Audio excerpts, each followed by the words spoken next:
The active principle of phyllanthrin is a major chemical component. Medicinal importance of phyllanthrin, well-known hepatoprotective plant generally used in Tamil Nadu for the treatment of jaundice. Research carried out by Dr. S.P. Tyagarajan and his team from University of Madras has significantly proved that extract of Phyllanthus amarus is effective against hepatitis B virus, so which can prevent jaundice disease which is caused by hepatitis B virus. So another medicinal plant is Andrographis paniculata, Nilavembu. The botanical name of Nilavembu is Andrographis paniculata, which belongs to the family Acanthaceae. Andrographis paniculata is known as king of bitter. Ramba kasaparam. So that is why it is called as king of bitters. It is traditionally used in Indian systems of medicine. The active principle of Andrographis or Nilavembu is Andrographolites. Andrographolites is a great medicine which is present in Nilavembu. Andrographis is a potent hepatoprotective and is widely used to treat liver disorders. Concoction of Andrographis paniculata and 8 other herbs, Nilavembu Kudinir, is effectively used to treat malaria, dengue, and even for corona as well. Psychoactive drugs. In the above chapter, we have learnt about plants that are usually used in medicinally to treat various diseases. Phytochemicals or drugs from some of the plants alter an individual perceptions of mind by producing hallucinations are known as psychoactive drugs. These drugs are used in ancient culture, especially by shamans, by traditional healers. Here we focus on two such plants, namely poppy and marijuana. You might have seen about ganja. That is nothing but marijuana. So these are narcotics drugs. Sometimes these are also used as medicine, but even though which cause hallucination. Opium poppy, which has the botanical name Papaver somniferum, which belongs to the family Papaveraceae. Opium poppy is native to southeastern Europe and Western Asia. Madhya Pradesh, Rajasthan and Uttar Pradesh are the licensed states to cultivate opium. Opium cultivation is worldwide banned, but it is in Madhya Pradesh, Rajasthan and Uttar Pradesh, the licensed state to cultivate opium poppy. Opium is derived from the exudates of fruits of poppy plants. It was traditionally used to induce sleep for relieving pain. Opium yields morphine, a stronger analgesic which is used in surgery, just before surgery. However, opium is an addiction forming drugs. Another type of drugs is called cannabis, marijuana. The botanical name of marijuana or cannabis is Cannabis sativa, which belongs to the family Cannabiaceae. Marijuana is a native to China. States such as Gujarat, Himachal Pradesh, Uttarakhand, Uttar Pradesh and Madhya Pradesh have legally permitted to cultivate an industry of hemp. That is marijuana. The active principle in marijuana is trans tetrahydrocannabinol, THC. Very important, one more question. The active principle of marijuana is trans tetrahydrocannabinol, THC. It possesses a number of medicinal properties. It is an effective pain reliever and reduces hypertension. THC is used in treating glaucoma, a condition in which pressure develops in the eyes. THC is also used in reducing nausea of cancer patients undergoing radiation and chemotherapy. THC provides relief to bronchial disorders, especially asthma, as it dilates bronchial vessels. Because of these medicinal properties, cultivation of cannabis is legalized in some countries. However, prolonged use causes addiction and has an effect on individual health and society as well. Hence, most of the countries have banned its cultivation and use. Some other common medicinal plants we shall discuss. Tulasi. The common name of Tulasi is holy basil. Its botanical name is Ocimum sanctum, which belongs to the family Lamiaceae. Leaves and roots of Tulasi plant is used. The leaves are stimulant, antiseptic, antihypertensive, and antibacterial, and expectorant used in bronchitis. Decoction of roots is given as diaphoretic in malarial fever. Indian gooseberry, Nellikai.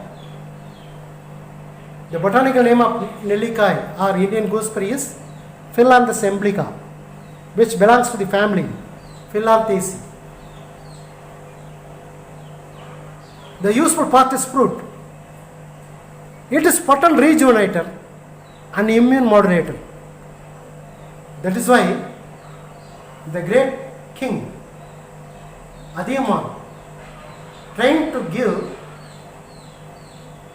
the gooseberry fruit to great poet Avvayar. So it is potent rejuvenator. It has an anti-aging properties. It helps to promote longevity, enhance digestion, treat constipation, and reduce fever and cough. Next one is Kuppei. Common name of Kuppei is Indian Acalypha. The botanical name is Acalypha indica, which belongs to the group of family Euphorbiaceae. The useful part of the plant is leaves. It is used to cure skin diseases caused by ringworms. Powdered leaves are used to cure bed sores and infected wounds.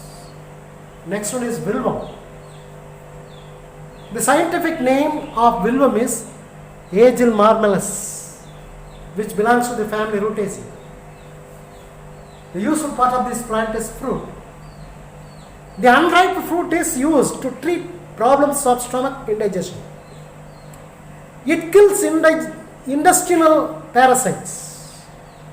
Next plant is Perundai, wealth grape. The botanical name of Perundai is Cissus quadrangularis, which belongs to the family Vitaceae. The useful part of the plant is stem and root. The paste obtained from the powdered stem and root of this plant is used in bone fractures. Whole plant is useful to treat asthma and stomach troubles. That's all about some common medicinal plants. Now we shall see about next concept is entrepreneurial botany. What is entrepreneurial botany? Entrepreneurial botany is a study of how new business are created using plant sources as well as actual process of starting a new business.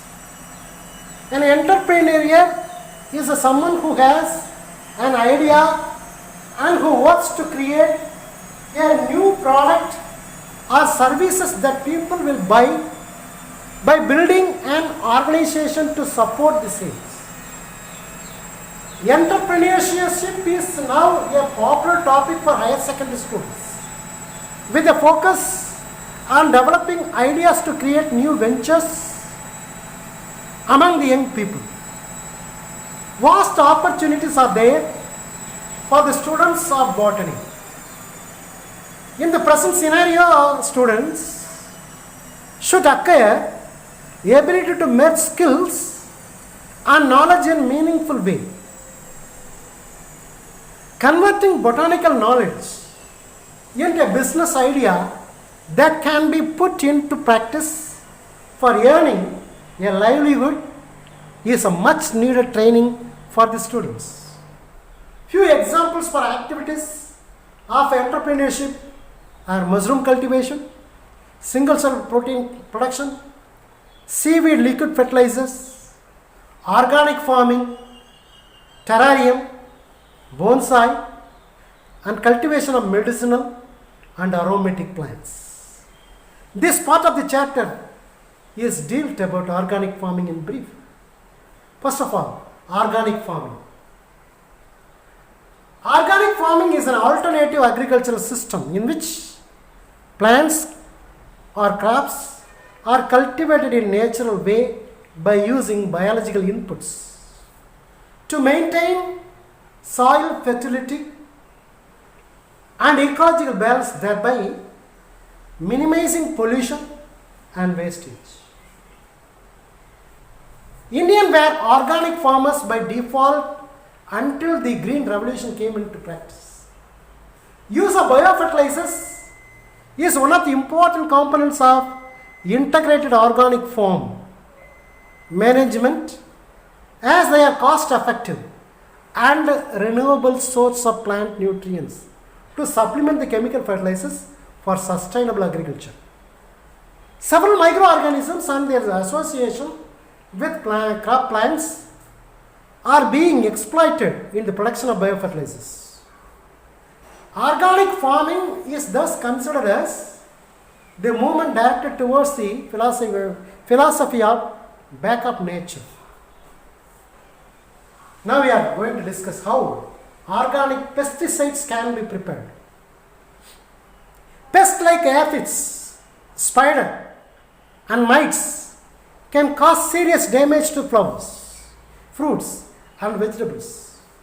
These creatures attack the garden in swamps and drain the life of crop and often invite diseases in the process.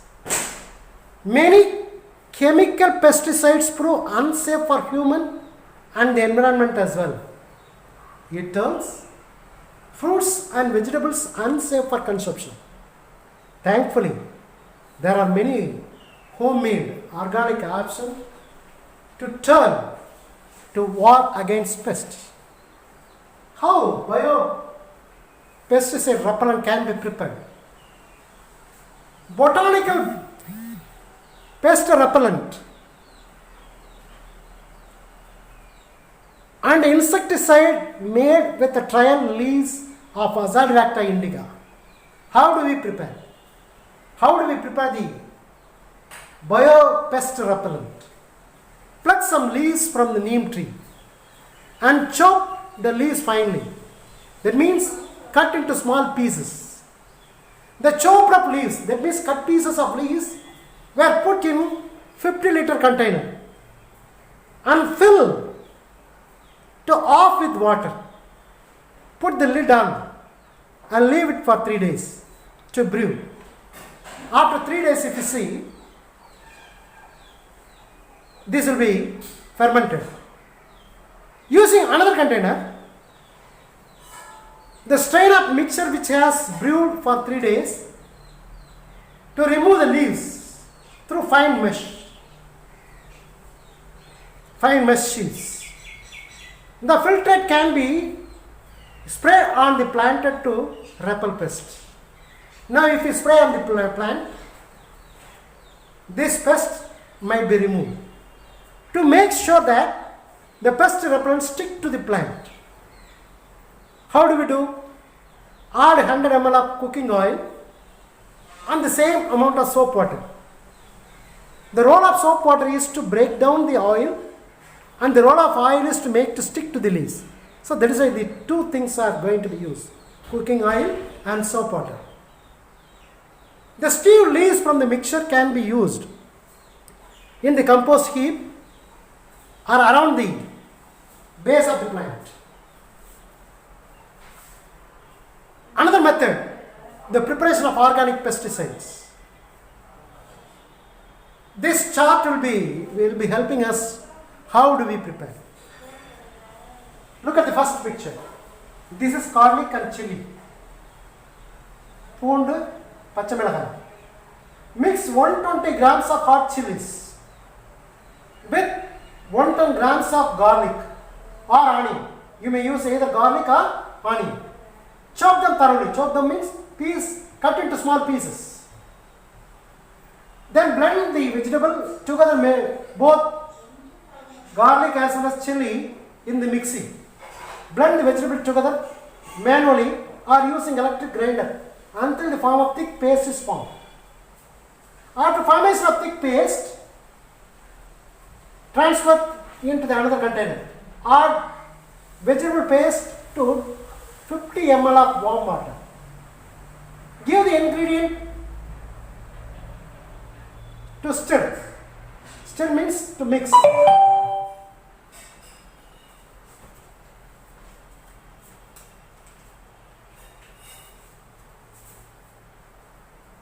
Add the vegetable paste to 50 ml of warm water.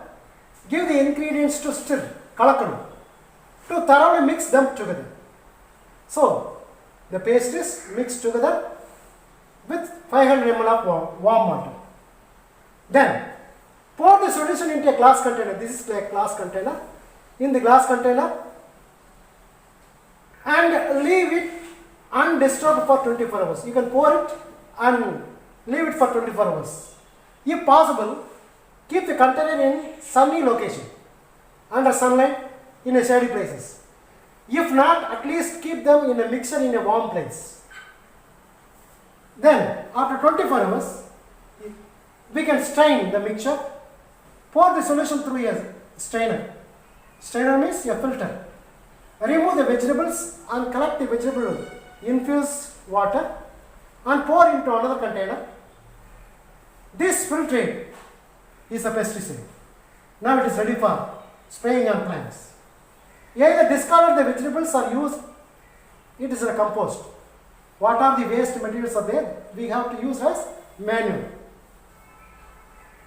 Pour the pesticide, this is pesticide in a bottle, into the squid bottle. This is squid bottle. We can able to press, if you press it, which can able to spray the liquid which is present inside the container. Make sure that the spray bottle has first been cleaned with warm water and soap to get rid of any potential contaminant if it is there inside the bottle. So that should be cleaned. Then only we should pour the pesticide. Use a funnel to transfer the liquid into the squid bottle and replace the nozzle. Now spray on the plant. Spray your plant with pesticide. Treat the infected plant every 4 to 5 days with this chemical, the solution. After 3 or 4 treatment, the pest will be completely eliminated. If the area is thoroughly covered with the solution, this pesticide should keep bugs away from the rest of the season. Another important caution, avoid spraying the plant during sunny times of the day since it could burn plants. Many other plants possess insect repellent or insecticide properties. The combinations of these plants can be fermented and used as biopesticides. So that's all about this chapter. Thank you.